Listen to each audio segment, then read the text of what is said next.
America. It's not the government's America. It's not the politicians' America. It doesn't belong to the White House. It doesn't belong to the Congress or the Senate. It belongs to you. It belongs to me. It's our America. Sometimes we have to remind them of that. So, anyway, welcome to the show tonight. Won't be a real long one. Been pretty busy. Got a lot of things going on. Trying to just really busy time of the year and kicking off the new year and trying to get things right, prepared for different shows and things that are coming along the way that I got to take care of to give you a quality show, some quality guests as we've been doing along the way, and that's kind of what our whole year is going to look like. So. Again, welcome to the show, and I hope you enjoy the show tonight. That's we're going to be doing a little bit of this, and a little bit of that, and just kind of talking about what's going on in America and what's happening in the different places along the way. It's a weird time that we're living in. Some crazy things going on in the world and all around the country. Also, we've got, as you will see on the ticker tape down there. Um, we've got our podcast tonight that we're going to talk about Memphis. I'm going to show you a video a little bit on that. I'm not going to show you the tape of the police officers. They're playing that quite a bit on the different channels and whatnot. I want to show you what the police chief had to say about the incident and give my comment on that also. And we're also going to look about a little bit later on how a child abduction went down into one of the Walmarts and how that really turned out and how it could have turned out. We'll talk about that also. And we're also going to talk about Alec Baldwin. Now, so why do you want to talk about him? You see, Alec Baldwin stands in front of the camera and the press on a regular basis and he talks about accountability. Accountability. In that process, if you talk about accountability and you really aren't accountable or you deny accountability, you lose your credibility. And that's just the fact that it is. Now, Alec Baldwin has been charged with a crime by shooting one of the, I guess, the directors on the film, which he alleged that, the gun fired itself. And I always find that amazing when you find these left wingers going to blame it on the gun. Well, he clearly knows that the gun's just not going to fire by itself. And of course, he being the producer is responsible for everything on there, for the safety checks and for others to be doing their jobs, checking the firearms and whatnot before they put them out there, make sure they're not bullets with real ammo. Because that is his job, and he's supposed to hire competent people to do that also. Apparently, he failed at that. So we'll talk about a little bit of that once I play the tape and video for you on that. So, we, we're going to have a quick show, but we're going to have an informative show. And that's what we're going to do. But again, welcome to you. It's your America. And I will be right back.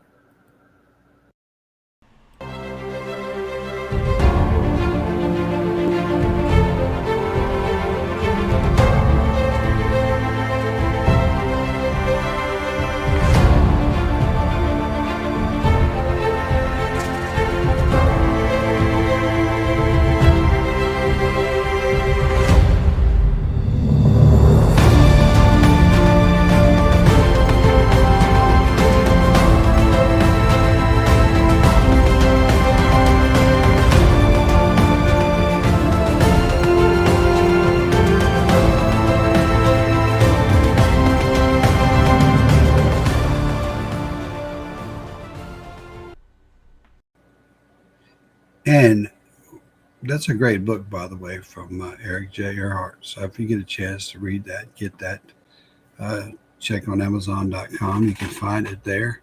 He was a guest here not so long ago. It was a great interview, and he talked about what made him write the book to explain some of the things in his life.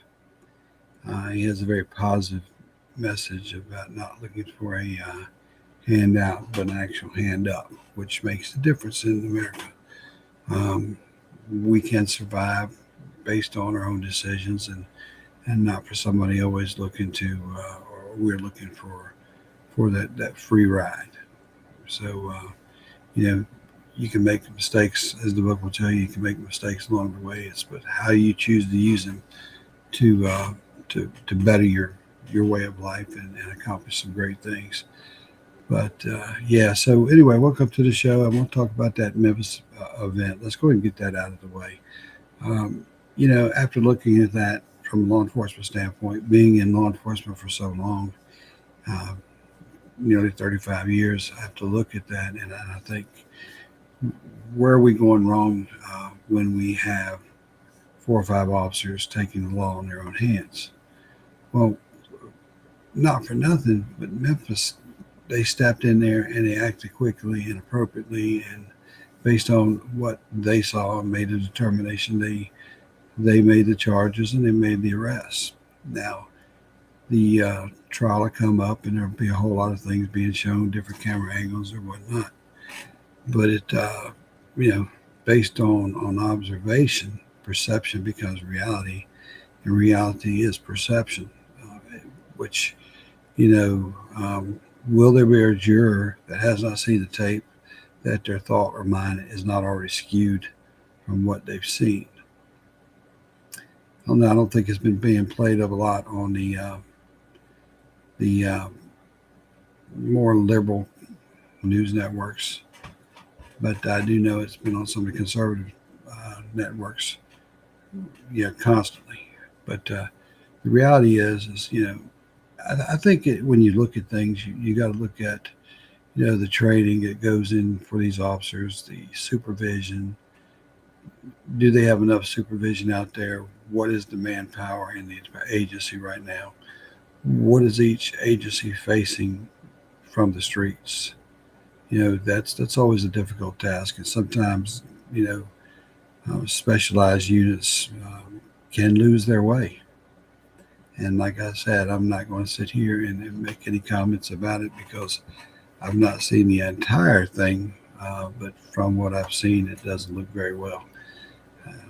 Doesn't look very promising, and does sting the credibility of law enforcement in Memphis. But remember, folks, for every one officer that does something extremely bad, there's there's 100 more out there that are doing some great things or some good things, or meeting the status of the agency, the qualifications, and um, they're not out there doing things they don't need to be doing. So don't equate the whole agency with any group or organization within the agency that they're not a stand-up act.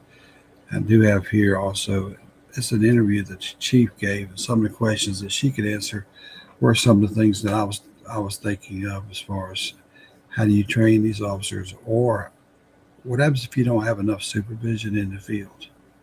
Well, then you got to make some big decisions. If you can't get them from local government, or any kind of money in from the state or wherever they come from. City police departments get their money from the city. They may get grants from the state, may get grants from the federal government, but the reality is they get it from the city. Therefore, their budget is going to be limited. Now, they do have a revenue source, which most of the time the county does not. Revenue sources come from parking, towing, illegal parking on the streets, illegal parking in garages, um, failure to pay your tickets, things of that nature that come through their desk that you will be end up paying whatever fine it is. Well, that creates a revenue source. Parking garages, paying in those city parking garages, that's a complete revenue source that they base their budget on. Where do they get their money to create or do or enact in a way that's lawful, that fills these positions that people are working in? Well, it becomes from a revenue. It comes from taxes. So what they don't get in revenue, they're going to get in taxes to meet their budget. And that's how cities and counties work. It's not like they just walk in there and say, "Here, I'm here. I'm going to do this job. And by the way, that's all I have to do. And we're good to go." That doesn't work that way. Each thing is assigned. But the reality is again, um, what happened in Memphis isn't good. and on its face, it doesn't look well at all. But let's try to go back. I think that when you look at so many things that do go on, again, it gets back to good versus bad, and what has created some of the problem. And a lot of it is the training that officers get. It's the different it's the different people they come in contact with. It's the police department itself. It's the manpower. It could be the manpower shortage. It could be any of that. It causes a lot of hardship for each agency, and the police chief will tell you that it's tough when you're trying to put people on the streets to save lives, and you just don't have the manpower. And that's the thing that's going on across the country. Um, but it's pretty sad that this does go on. I'm looking for the video now for the police chief. It looks like for some reason it's not showing up here for me. That's the point of going live, because you can really throw it out there. But when you have X amount of police officers, and the chief tells you that I have enough police officers that I need 125 supervisors to supervise them, then unfortunately a chief has to kind of sit back and figure out, well, how can I get the most out of what I have and still accomplish the tasks and the goals and the safety of the area residents, the neighborhood, the people, all the surrounding areas, the businesses. How do they do that? Well, they do it on a shoestring budget.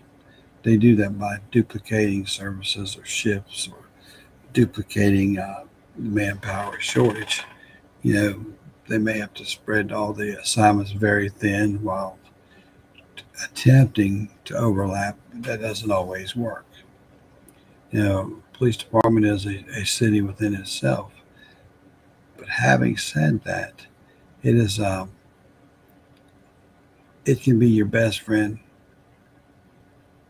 It can be, in this case, from the public standpoint, from the perception, a nightmare. But folks, understand, defunding the police or turning your police over to a civilian process is a recipe for danger and failure. It's a cocktail for disaster. You cannot run a city or county in any shape nor fashion by eliminating your law enforcement agencies. And I'm sure that most people aren't going to look to do that in the first place. But you can't do it. It's just not a cool thing to be looking at. So be thinking about that. That's all I'll comment on that, because there's a lot going to be coming around in the next weeks. And on the face of it, it doesn't look too well for those officers. But then again, we have to sit back and see what comes out in the trial. I'm not justifying anything they did. Everybody has a right to a fair trial. I do find this amazing, though, that when we had the Summer of Love and everybody wanted to burn down police stations and wanted to go out there and create havoc, injure people, steal from people, do all kinds of things to the homeless, and just create havoc just because they could.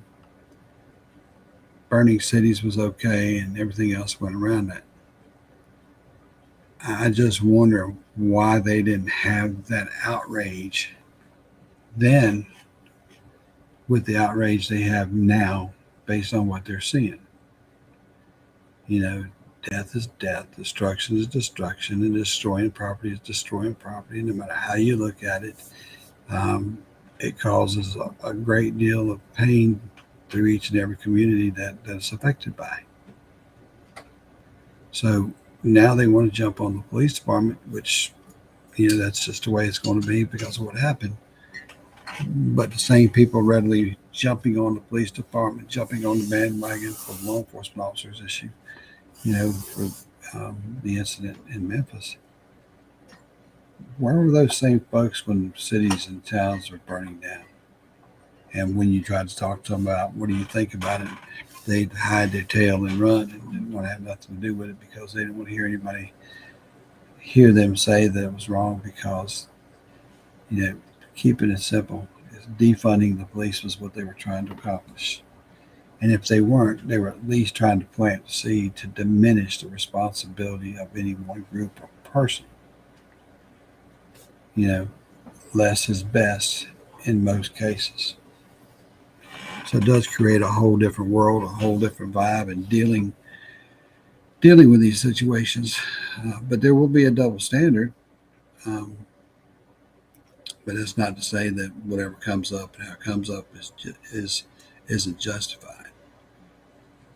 But I think we need to look at these other organizations, that have come to the forefront, stayed in the forefront when everything was going on with the burn down the cities and defund the police. So the reality is a simple one.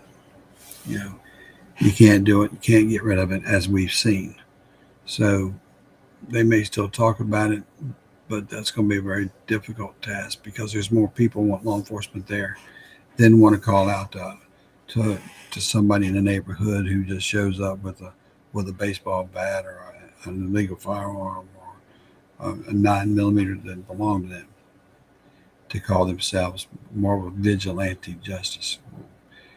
We can't do that. We see that what that does to our country. And again, we have to look at the credibility of who we are as a country, stability of who we are as a country too. It all plays together. So, folks, I guess I don't have that tape. I thought I did, but police chief, like she said, she was short. Manpower was down, and there were 120 supervisors short. Well, if you're that short, you better start looking about how to streamline your supervision and how to align these special groups. And I'll be honest with you, if you're going to have a special group that's going to protect the public, I don't think I'd slap a name on it like the Scorpion Unit. Somebody sees that, hears that, and you're on nighttime. Yeah, that kind of advocates for a quick return, real fast return if somebody is listening to the word Scorpion Unit. I don't know that I'd be comfortable saying, hey, somebody, guess what? Oh, yeah, the Scorpion Unit's at your front door. They want to talk to you. I don't think that would go well. It'd be crazy to think that would. But, folks, we're going to move on to the next topic because I'm not going to keep you all night long.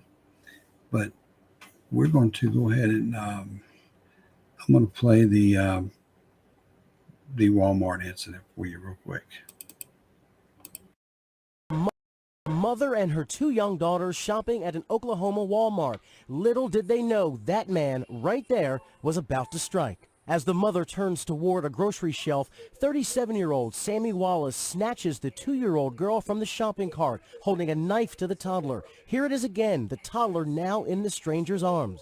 911's medical emergency. We need police at the Walmart. What's wrong? There's someone with a knife holding a little girl hostage. First, the mom confronts him, and another shopper blocks the suspect in with his shopping cart.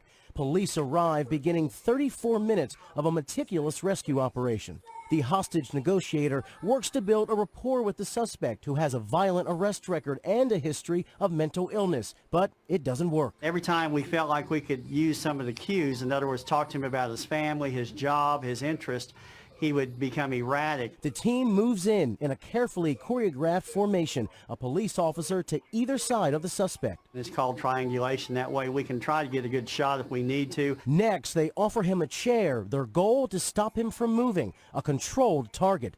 Suddenly, the suspect starts counting down from 60 seconds. Police fear they are out of time. His eyes got really wide. He moved a knife from her stomach area up underneath her throat. The police act. Watch the one officer crouch down as the second officer, just out of sight, begins to speak, distracting the suspect, who turns his head to the left just for a second, but it's the opening Captain David Huff needed, moving forward, shooting the suspect at point-blank range, pulling the toddler to safety. Captain Huff's actions were extremely heroic, and he waited to the very last moment. Quick thinking by police, saving a lucky little girl who tonight is back with her very grateful mother. Well, there you go. There you have it. tragic circumstances. They talked about the gentleman had mental health conditions, but he also placed a child in serious danger of bodily harm, injury, or death. So the police officer could only act in a way that he acted to protect that child, return that child back home. So let's back it up a little bit. Think about this. Would you defund the police at that moment in that time? Would you criticize the police officer because he took that kind of action? Some might. But the choice is it going to jeopardize the child who has been abducted by somebody who has clearly shown that they have issues? Are you willing to make that gamble as a law enforcement officer? Remember, you have the ability to make a split-second judgment on if somebody lives or dies in a case of that nature.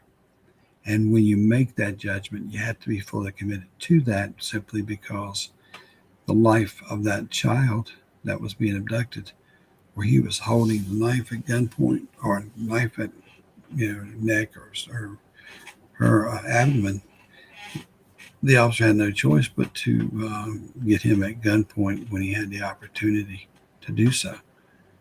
The last thing you want to do is let something happen where you could have prevented it. So it becomes the choice of whose life is going to be more valuable at the time. Well, right there, it's definitely going to be the child, because the adult with the child is putting the child in harm's way. So that's just the way it goes. That's the way it is.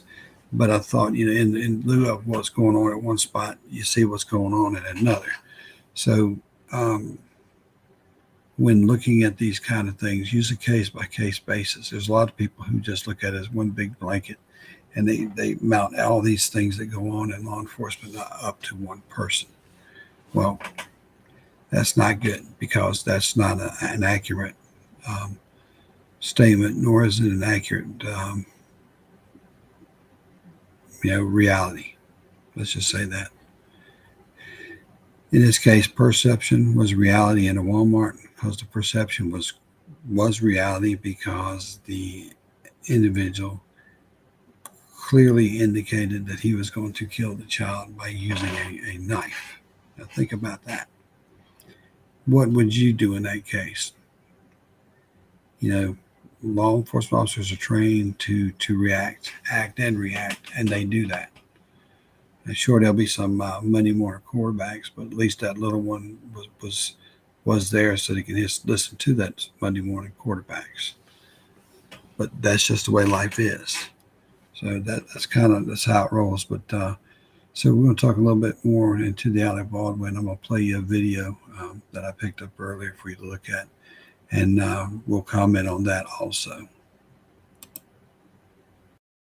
For Alec Baldwin, Judge Janine interviewing the prosecutors bringing charges against the actor and the Rust film armorer. They are set to face 2 counts of involuntary manslaughter in the tragic death of cinematographer Halyna Hutchins. One of the charges could put Baldwin behind bars for a minimum of 5 years, and it looks like this interview Alec Baldwin did is coming back to haunt him. I didn't pull the trigger. So you never pulled the trigger? No. I would never point a gun at anyone and pull a trigger at them, never. The Santa Fe County District Attorney and Special Prosecutor telling Judge Janine that Baldwin isn't being truthful, and they say Hutchins would be alive if he had done his job. We definitely believe he pulled the trigger. The FBI lab report confirms that, so definitely the trigger was pulled. All right, so his statement is not correct under any circumstance. We don't believe it is. Mr. Baldwin had a duty at the base level to never hold a gun and point it at a person while pulling the trigger. But he also had a duty as an actor and a producer on that set to have the bullets checked, or to check them himself to make sure that they weren't live. We believe Baldwin, as a producer, knows everything that goes on this set. And so there was a lot of problems. There was a lot of, there were a couple accidental discharges. There was a lot of safety concerns that were brought to the attention of management, and he did nothing about it. So this was a loose and reckless scene where safety was compromised just to save money. The decision to charge Baldwin certainly not easy, given who he is and the media circus around the case. Did you feel any pressure to go one way or the other? You know, we looked at this case for a long time, and sure, there was a lot of media attention, and Alec Baldwin's an A-list actor, but again, we were just looking at the facts of the case, and again, Alec Baldwin, he is an A-list actor, and there's a lot of, hype around all that, but he isn't above the law. We don't feel public pressure. We're prosecutors. We're doing the right thing and what the facts support, and we believe it supports involuntary manslaughter. And here's another interesting part of Judge Janine's interview when she asked if Baldwin was willing to work with investigators. Did Baldwin cooperate? Yes, he cooperated in that he did willingly turn over his phone after some negotiations with his lawyers. And let's get Judge Janine's reaction after we see this one more little bit about whether he would take a plea. Watch here. Will you engage in plea negotiations with Baldwin? I can't comment on that at this point. It would be unethical for a prosecutor to talk about that. All right, Judge, congratulations on getting an exclusive interview. Really powerful, very timely. What was your main takeaway? Well, my main takeaway was that the prosecutor, Mary Carmack Altweiss, is a very straight shooter sorry to use that pun, but... For Alec. So there you have it, the Alec Baldwin case. So I thought that the interview could kind of put it together a little bit, in a clearer bundle for what really occurred that day.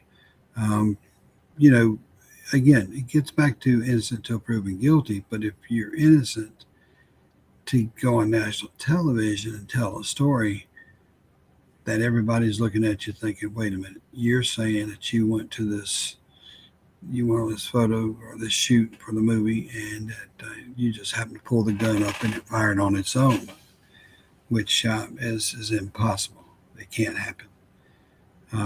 To even allude to that is very disingenuous on his behalf, because that's, I could tell you now as many times I put a gun down or picked a gun up, I've never seen it get up and brush its teeth or get up and do the things that the live person does. That gun's not going to follow you because you say, hey, come with me, or fire because you tell it to fire.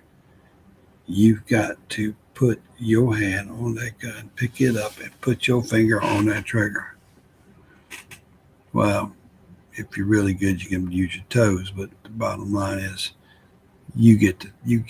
You understand what I'm saying? So the reality is that, his standard is different than everybody else. If you remember some of the things that he was going through when he couldn't do anything but criticize everything, politics, Donald Trump. Accountability is all he talked about. But where's his accountability? Where's his credibility? He said several calls, run-ins with the law himself. Things like that do happen.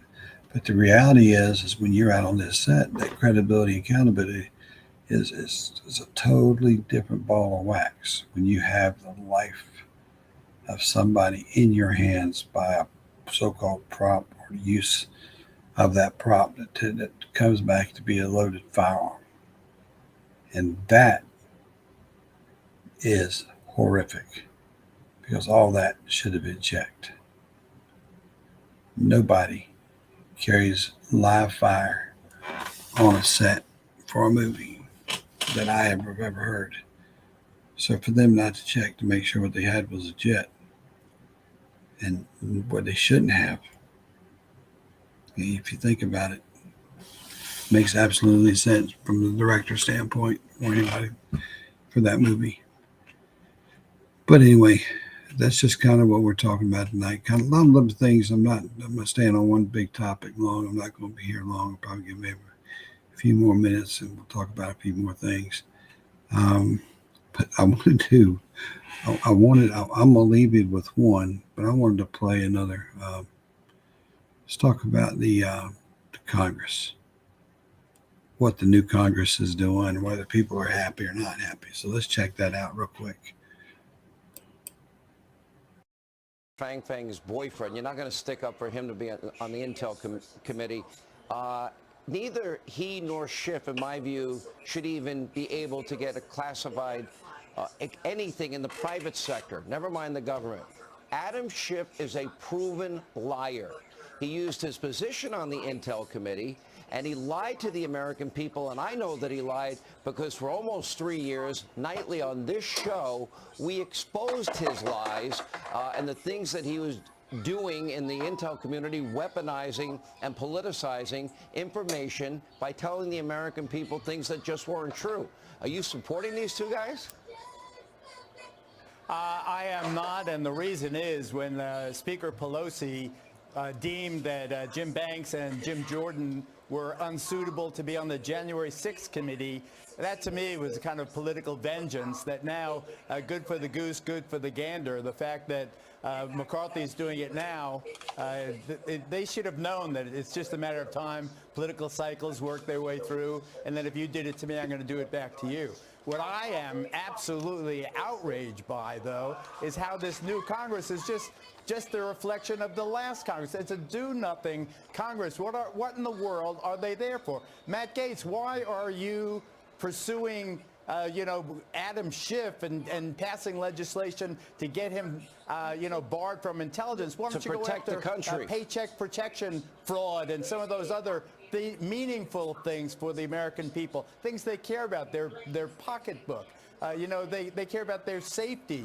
Go after real issues, Matt. Well, I think that if you look at the work of the House of Representatives today, we were passing legislation to stop Joe Biden from playing politics with the Strategic Petroleum Reserve. And you're absolutely right. We ought to pursue clawbacks where there was fraud in a lot of these programs, and we ought to do that before raising the debt limit. We ought to impose work requirements. So I'll invite you, Geraldo. You can take my guest pass and come observe a Congress that is quite different from the last Congress, if for no other reason than during the battle for the speakership, we demanded open rules, open amendments. Today we took votes on over 20 amendments, some by Democrats, some by Republicans, but certainly no one can defend Adam Schiff and Eric Swalwell. These are people who made careers leaking and then embroidering lies onto those very leaks. And Adam Schiff doesn't just go on TikTok to publish information. A real critique we have is that for 3 years, when Republicans wanted access to intelligence about the origins of the coronavirus,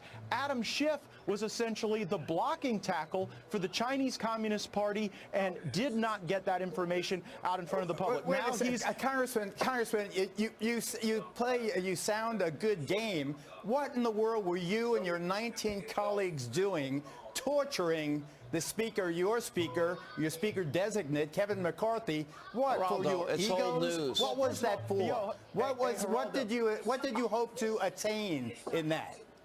So first of all, I got some constituents in the military that could talk to you about real torture. I don't think sitting through 15 votes quite qualifies, but here's what we were fighting for. We believe that instead of having omnibus spending legislation that comes to us with only a few hours to consider thousands of pages and then vote on something that funds every agency of the government all at once, that we should take individual votes on appropriations bills. That's a concession we didn't have when voting began. It's one we earned by the time it ended. We also believe that when bills are considered, they should comport to a single subject, so I don't have to do what I've had to do in the past and vote on the farm bill at the same time you're voting on whether or not there's going to be war powers in Yemen. We also wanted open amendments, so Republicans or Democrats could offer germane adjustments to legislation, and everyone could take votes on these things. Members of Congress, speakers, they come and go, but when rules are established, they often can be enduring. Congressman, with your filibuster right now, you are portraying yourself to the American people as a thoughtful legislator. And yet the publicity that you get characteristically, almost inevitably, is flamboyant. It's confrontational. Hold it on, has no Geraldo, let me relevance step in here for that. Geraldo, wait a minute. Geraldo, hang on. I make a substantive argument about changes to the process, and you call me flamboyant and he answered your confrontational? question. He answered your very specific question about what he was fighting for. My only argument, and Matt and I talked a lot in December. Matt, you can verify this is true. My only beef with everybody was I wanted everybody to be in full agreement by January 3rd. 4 days, it came, it went, and now everybody's on the same page. He gave you very specific arguments about what he was fighting for, how this Congress is different and better than the last one. Why are you attacking him personally? Well, I thought that's why you invited me, Sean. You wanted attack me him to go personally? nose to nose with your right-wing champion. I'm here. I showed Sean, up. I don't even Let's think go. He can defend himself. He doesn't need me. I don't know, Matt Sometimes those Gates. are I mean, good. I don't know you. All I know is what I read in the newspapers. I appreciate that's gotta you be true, are then. on a rehabilitative phase of your career. I like it. Well, I think that we'll have a better Congress moving forward because of these changes. Yeah, I wouldn't last believe word, everything. Matt, you get the last word. God bless. Hey, I wish you the best. I wish you the best. Sometimes stagecraft Matt, for example, is statecraft. Will the Sometimes it's Republicans okay come to push these together? things tough. Will Republicans come together on the debt ceiling, and will they stand strong at 222? Because Biden is betting against that. That's why he says no negotiation. Well, if we pick the right fight, I was discouraged to see my colleague Don Bacon announce on Meet the Press that he believed that no cuts and entitlements could ever be acceptable to his wing of the Republican Party. I actually think we should have work requirements. If we imposed work requirements on SNAP and on Medicaid expansion for able-bodied adults, we would have the ability to save $1 trillion during the 10-year End of the day, will Republicans unite? Will Republicans are you going to have a mother with 3 children? A mother with 3 children at home make her work? Yeah, and you know what? You can meet work requirements in a lot of these states by volunteering at nonprofits, by helping out at a local church, How about Social Security? Job training, even how job about training Social and those Security? things. Well, let's start How with about Social Medicaid. When we Security? All right, guys. When we gotta reform let this Medicaid, ride. I think. So there you have it. What's the Congress going to be doing? So we're going to talk about budgets and things like that. But I think one thing that I looked at it and I do like is that they can itemize different things to vote on while they're in the House. And reason being is, it's like Matt said, is, you might be talking about one topic, not them trying to tag 3 topics under one. That way you can maneuver all the senators to throw some kind of pork barrel line in there for somebody to take back to their district. That's something that's not a bridge to nowhere, which we've had many, many times. A bridge to where it's really going nowhere. So it makes absolutely no sense. Just so they can spend money and put people to work. Well, they can do that without all the special provisions. And coordinate it, run it like a business is what they need to do, and they'd be a whole lot better off. That's just a hard, cold reality. That's how some of our money gets wasted so fast. So I do think that that the new Congress is going to hold people accountable, as they should. That's just the way America is. I don't think any politician should be sitting around there with a blank check, no more than any civilian sitting around. With that unlimited blank check, if they don't have money in the account, you can't write a check. If the government doesn't have any money, then why are they allowed to write a check on a promissory note and says, oh yeah, we'll pay you? Well, it doesn't work that way. If you can't manage your own budget like that in your own home, what makes you think the government can go out there and manage that budget based on something that may or may not come in? Just concept of what they anticipate. It's not good.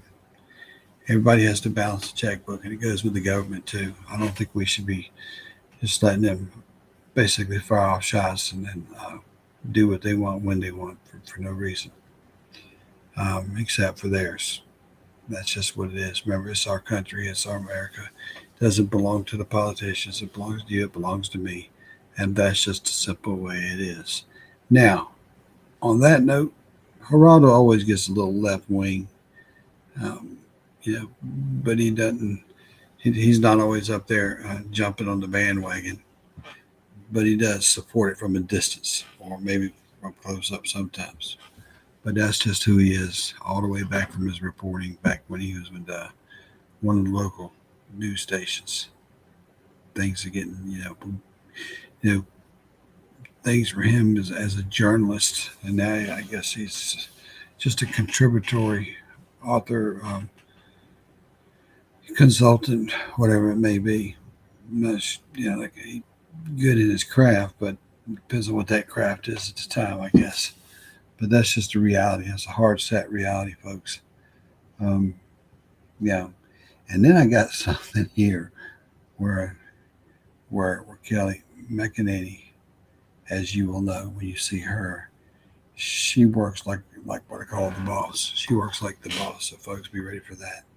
So I'm going to play that for you right now. Oh, right, a moment. Let's here we go.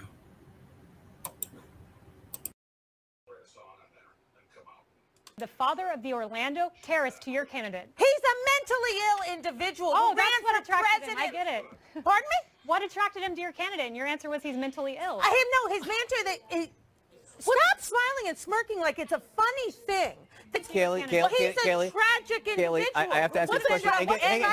And you are outrageous. Hang on. And disgusting. Hang on. To Donald Trump. Again, we get into issues of moral equivalency here that are What attracts anti-gay people to Donald Trump? Why does Donald Trump support conversion therapy? Answer those questions and don't spin it in some legal. What attracted the father of the Orlando terrorist to your candidate? He's a mentally ill individual who ran for president. I get it. Pardon me? What attracted him to your candidate? And your answer was he's mentally ill.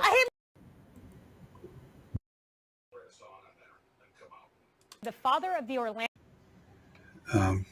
Anyway, you got the gist of it. You could hear it. I played it while I got it straight up and down. But anyway, probably it's real live television. I probably downloaded the wrong clip. I had two of them. But the reality is, you got the gist of it. Kelly's always been a beast when it comes to responding to liberal. She doesn't sugarcoat it, and she just lays it out there. And you see how it got an unhinged moment.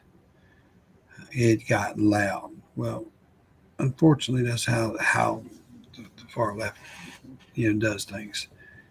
The louder you are, I guess they mean the louder they are, the righter they are.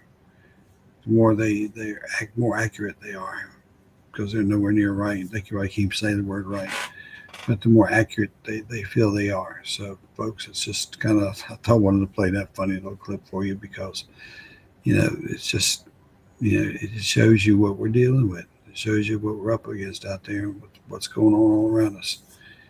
And the question is we've got to elect the right people. We can't sit back there. We got too much going on now where Republicans are infighting over power.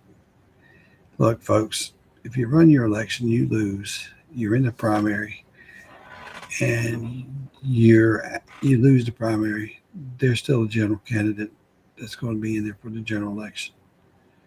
What party you belong to or whatnot. But the bottom line is this. For a fact where you're going to vote and what you're comfortable with. So make sure you get out and do that. And make sure you take people out to do that. Because we don't need any more nonsense like we had in the last election.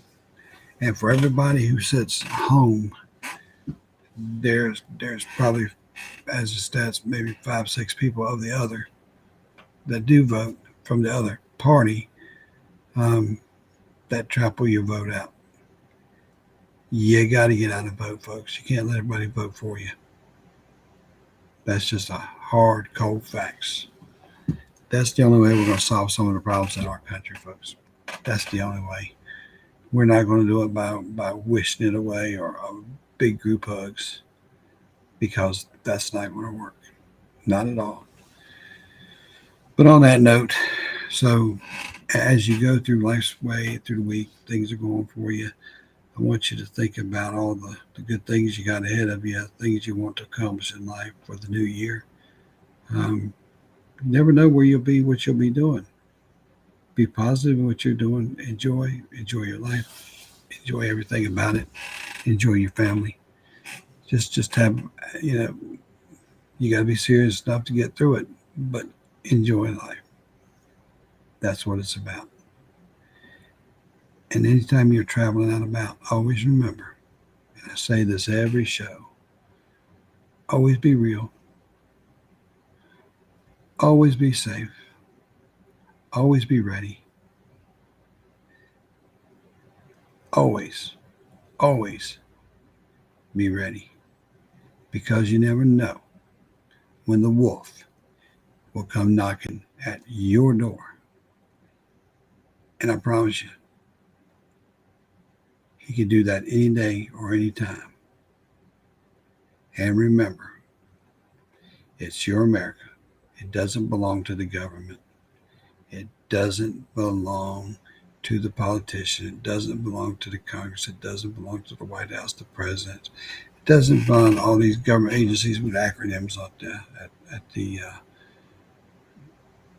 end of whatever their names are, or whether it's just the acronym. It doesn't belong to them. It belongs to you. It belongs to me. It's our America. And for all her ills, she's still the best country in the world. And I say again, be right, be real, be safe, and always be ready, because you never know when the wolf will come knocking at your door. Good night, folks. Have a great week.